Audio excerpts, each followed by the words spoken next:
এই মুহূর্তে আমাদের সাথে যোগ দিয়েছেন সহকর্মী রেজওয়ানুল হক। রেজওয়ানুল হক, প্রধান উপদেষ্টার সাথে ধারাবাহিকভাবে ৩টি বড় রাজনৈতিক দলের বৈঠক হবে এবং এরই মধ্যে জামায়াতের সাথে বৈঠক চলছে। সেখানে কি ধরনের আলোচনা উঠে এলো, কি ধরনের ধারণা পাচ্ছেন আপনি?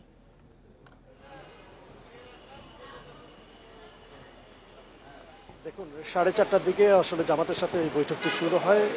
প্রধান উপদেষ্টার বাসভবন যমুনায় আমরা সবাই উপস্থিত আছি। এখানে সাংবাদিকরা অবস্থান নিয়েছে। আমরা দেখেছি যে 4:17-তে জামাতের তরফ থেকে 2টি গাড়িতে করে 4 সদস্যের একটি প্রতিনিধি দল জামাতের নায়েবে আমির আব্দুল্লাহ মোহাম্মদ তাহেরের নেতৃত্বে এসে উপস্থিত হয়। সেই সাথে জামাতের সেক্রেটারি জেনারেল গোলাম পরোয়ারও উপস্থিত আছেন। যতটুকু আমরা জানতে পেরেছি যে সমসাময়িক রাজনৈতিক যে অস্থিরতা, সেই সাথে ত্রয়োদশ নির্বাচনের তফসিল ঘোষণার পর রাজনৈতিক দলগুলোর যে একটি রিয়াকশন সেটি কেমন, এবং কিছু কিছু দলের যে কিছু চাওয়া পাওয়া দাবি দেওয়ার বিষয়টি আছে, সেই সব বিষয়ে কথা বলার জন্য মূলত এই বিশেষ বৈঠকটি ডাকা হয়েছে, যেটি নির্ধারিত। তবে নির্দিষ্ট করে আলোচনা কি নিয়ে আলোচনা হবে সেটি নির্দিষ্ট করে এই মুহূর্তে বলা যাচ্ছে না, যেহেতু ভিতরে এখনো বৈঠক হচ্ছে।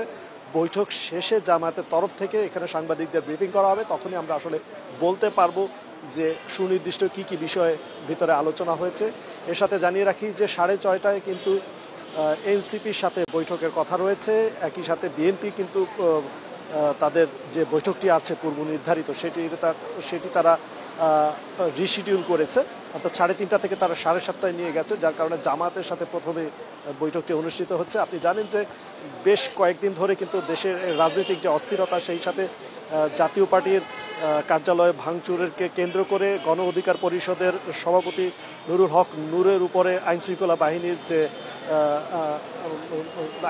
বাহিনীর তরফ থেকে আঘাত করা, এই সব কিছু বিষয়ে দেশ জুড়ে যে আলোচনার সমালোচনার জন্ম দিয়েছে, সেটিও কিন্তু বর্তমান প্রেক্ষাপটে একটি প্রভাব ফেলেছে, যার কারণে কিন্তু এই বিশেষ বৈঠকটির আরেকটি কারণও বলা যায়, যতটুকু আমরা জানতে পেরেছি। আপনি জানেন যে ডক্টর ইউনূস অর্থাৎ গত বছরের 8 আগস্ট ক্ষমতা নেওয়ার পরে যে কয়বার দেশের রাজনৈতিক পরিস্থিতি ঘোলাটে হয়েছে, যখনই সংকটের মুখে পড়েছে, আমরা দেখেছি যে তখনই বড় দলগুলি, অর্থাৎ রাজনৈতিক যে কয়টি বড় দল আছে, সেই সাথে অন্যান্য ছোট দলের সাথেও কিন্তু ধারাবাহিকভাবে বৈঠক করা হয়েছে, এবং সেই বৈঠককে কেন্দ্র করে বিভিন্ন দিক নির্দেশনা নেওয়া হয়েছে। সরকারের তরফ থেকে আশ্বস্ত করা হয়েছে, নির্বাচনকে ঘিরে আশ্বস্ত করা হয়েছে। আরেকটি বিষয় জানেন যে জুলাই সনদকে কেন্দ্র করে কিন্তু আরেকটি রাজনৈতিক প্রেক্ষাপট সামনে আসতে যাচ্ছে, সেটি নিয়েও কিন্তু এক ধরনের আলাপ আলোচনা রয়েছে।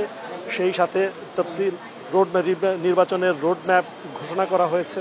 তো সব মিলিয়ে দেশের রাজনৈতিক যে সংকট পরিস্থিতি, অস্থিরতা, এই সব কিছু মিলিয়েই দেশের সবচেয়ে বড় যে 3টি রাজনৈতিক দল এই মুহূর্তে রয়েছে, তাদের সাথে এই বিশেষ বৈঠকটি হচ্ছে প্রধান উপদেষ্টার বাসভবনে। তো আমরা অপেক্ষায় আছি। সর্বপ্রথম যে রাজনৈতিক দল অর্থাৎ জামায়াত যে ভিতরে গেছে, সেটাই বেরিয়ে আসার অপেক্ষায় আছি। তারা বেরিয়ে এসে আমাদের সাথে কথা বলবেন এবং ভেতরে বিস্তারিত তুলে ধরার কথা আমরা জানতে পেরেছি। জি, রেজওয়ানুল হক, আপনি তথ্য সংগ্রহ করতে থাকুন। আপনার মাধ্যমে আমরা নিশ্চয়ই সেই খবরগুলো জানতে পারবো। ধন্যবাদ আপনাকে।